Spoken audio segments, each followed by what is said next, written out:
Bom dia, meus queridos. Hoje, segunda-feira, vamos começar uma nova série. Uma série do Novo Testamento, os Escritos de Paulo. Então, nós vamos falar primeiramente sobre a trajetória de Paulo, quem é Paulo, a pessoa de Paulo, e depois nós vamos conhecer um pouquinho da estrutura das cartas paulinas. Espero todos vocês no canal do YouTube Alice Bíscaro, sou professora aqui do Rio de Janeiro, espero que vocês compartilhem, gostem do canal e vamos assim levando um pouco do conhecimento da Palavra de Deus adiante. Então vamos começando com a pessoa de Paulo. Que foi Paulo? O apóstolo Paulo de Tarso, cujo nome original era Saulo, ele vem da cidade de Tarso. A gente tem que entender que nessa época, na antiguidade, Tarso não é sobrenome, né? Era a forma da cidade da onde ele vinha. Então, quando a gente falava no nome das pessoas, eu seria Maria Alice do Rio de Janeiro, Antônio de São Paulo. Então, era muito ligado da onde ele vinha. Jesus de Nazaré, da cidade de Nazaré. João Batista, o Batista, aquele que batizava. Então, não são sobrenomes como nós temos hoje na pós-modernidade, né? Então, não é um nome de família, e sim do local da onde ele se originava. É considerado por muitos o mais importante discípulo de Jesus. E depois de Jesus, a figura mais importante no desenvolvimento do cristianismo nascente. Porque Paulo, ele vai sistematizar a teologia. Ele fala para os gentios. Então, nossa igreja não é uma seita judaica, é uma igreja nova. Então, ela tem uma novidade. A novidade foi Cristo. A boa nova foi o que Cristo falou, o Evangelho. E Paulo vai levar essa boa nova a todas as comunidades. E ele tinha uma vantagem, Paulo, muito grande, é que ele tinha o passaporte romano. Então, ele podia andar. Não precisava ficar restrito num único lugar. Então, ele tem um desenvolvimento muito grande da palavra de Jesus por isso. Então, vamos entender um pouquinho sobre isso. Paulo foi um apóstolo diferente dos demais, por ter dado maior ênfase aos gentios, pois seu chamado era destinado a eles, que estavam espalhados pelo mundo. Então, para a gente conhecer muito a história de Paulo, nós temos que ler o livro de Atos, porque o Atos vai contar a história dessa igreja nascente. E o que eu falei agora está lá em Atos, capítulo 13. Então, quem quer conhecer a história, como surge, como nasce a nossa igreja, tem que ler o livro de Atos. Depois que eu terminar Paulo, eu vou falar sobre Atos, tá? Paulo era um homem culto, ele frequenta a escola de Gamaliel, então ele tem uma condição boa. O pai dele, ele vendia tendas, e a gente tem que entender que naquela época, o Império Romano, ele é o maior que abria estradas. O Império Romano cresceu estupidamente porque ele fazia as estradas e por isso ele circulava melhor. Só que para a gente abrir estradas, as pessoas, os trabalhadores, viviam em tendas e Paulo vendia tendas, a família de Paulo vendia tendas. Então você imagina como era lucrativo naquela época, né? Então a gente tem que entender Paulo, mas entender o contexto histórico da época para a gente começar a entender melhor os evangelhos. Então ele estudou na escola de Gamaliel, em Jerusalém, tinha feito carreira no templo, destaca-se, entre outros apóstolos, por sua cultura.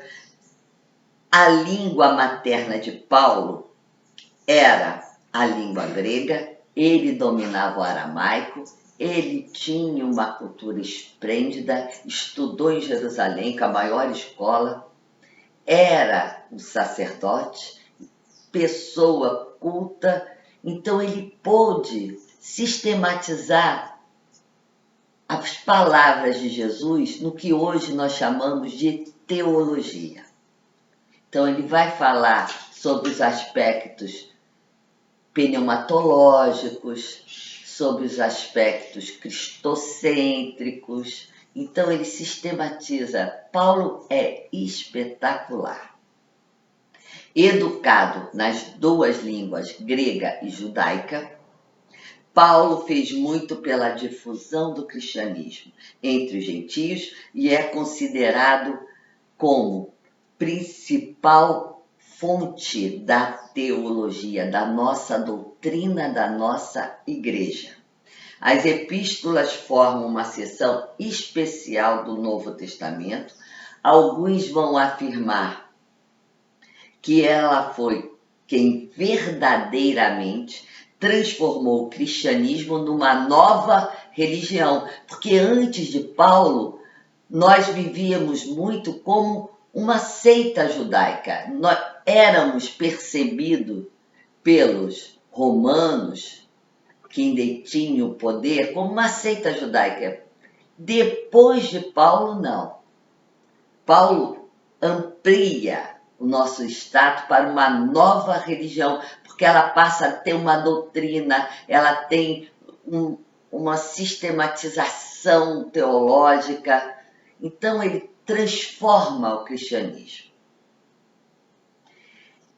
Foi a mais destacada figura cristã a favorecer a abolição das necessidades da circuncisão e dos estritos hábitos alimentares judaicos.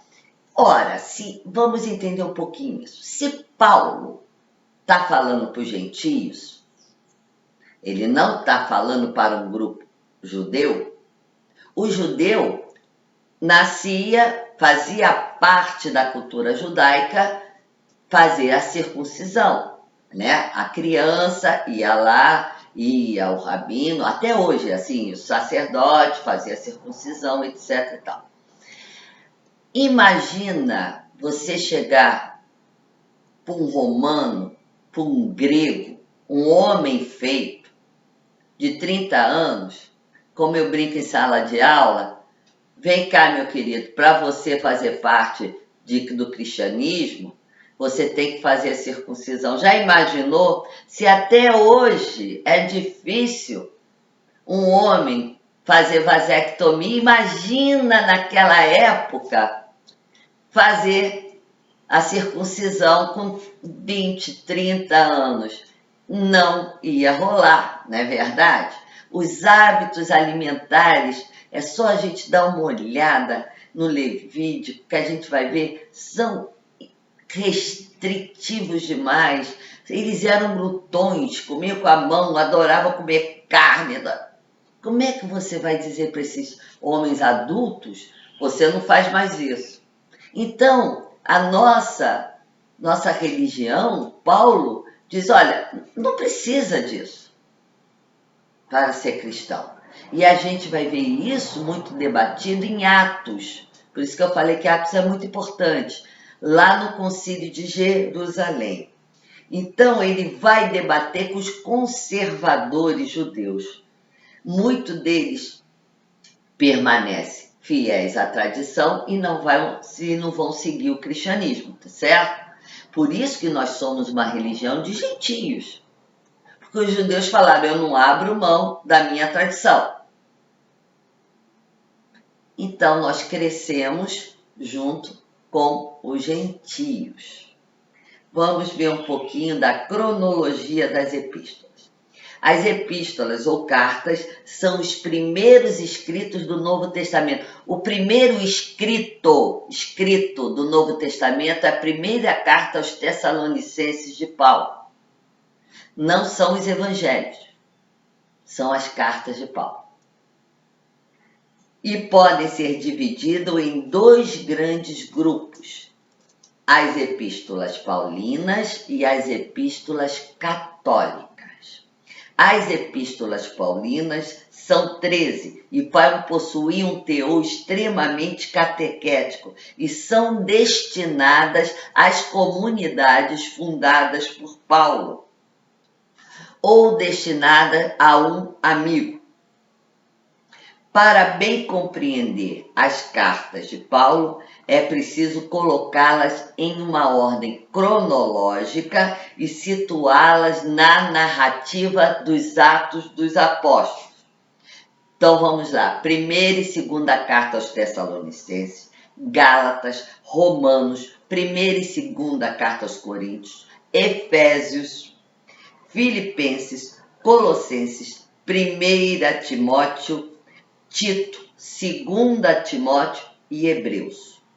As epístolas aos Efésios, aos Filipenses, aos Colossenses e a Filemon são chamadas de epístolas do cativeiro, pois foram escritas quando o apóstolo Paulo estava preso em Éfeso e em Roma. Só a epístola aos Hebreus que deve ser mencionada à parte. Quando chegarmos nela, eu vou explicar melhor, porque ela não foi escrita por Paulo. Ela está no corpo paulino, mas não foi escrita por Paulo.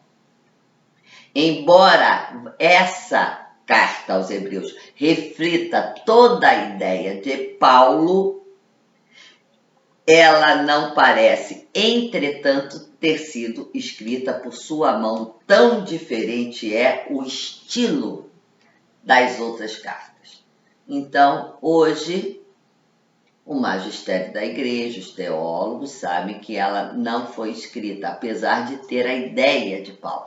Vamos entender um pouquinho disso. Eu tenho alunos meus que estão comigo há 10 anos. Eles me conhecem, sabem como eu falo, sabem como eu escrevo, têm as minhas apostilas. Morri amanhã. E eles vão dar aula parecido comigo, vão ter a escrita parecida, mas não sou eu. A ideia é minha, mas a escrita é do João, a escrita é do Tadeu, a escrita é da Márcia. A ideia, a forma é parecida com a minha, mas não sou eu. Entenderam? As epístolas católicas ou pastorais são as 7 cartas escritas não a uma comunidade específica, mas à igreja como um todo. É uma orientação a todos os cristãos. Desde o início do século XVIII, 1ª e 2ª Timóteo, bem como as epístolas a Tito, têm sido designadas como epístolas pastorais. Hoje paramos por aqui, já estamos chegando a 14 minutos. A próxima semana vamos falar sobre as comunidades primitivas. Ainda estamos numa parte introdutória. Espero que vocês tenham gostado. Dê o seu like, compartilhe e não se esqueça de adquirir a apostila que vocês ficam, né? Vai estar pelo seu computador, fica guardadinha, quando vocês quiserem vão dar uma olhadinha, acompanhe as aulas, faça uma leitura prévia, que vai ser muito melhor para acompanhar as aulas. Então, quem quiser é só entrar em contato comigo, que eu envio por e-mail, vocês fazem um depósito. Aqui é uma relação de confiança. Agradeço muito a vocês, que vocês tenham uma linda e bela semana. Graças a Deus choveu no Rio de Janeiro, está mais fresquinho, porque a professora passa muito mal com calor. Um abraço muito grande a todos vocês. Espero que Paulo encha o coração de todos vocês com muito amor, muita paz, muita saúde e muita alegria de viver. Obrigada.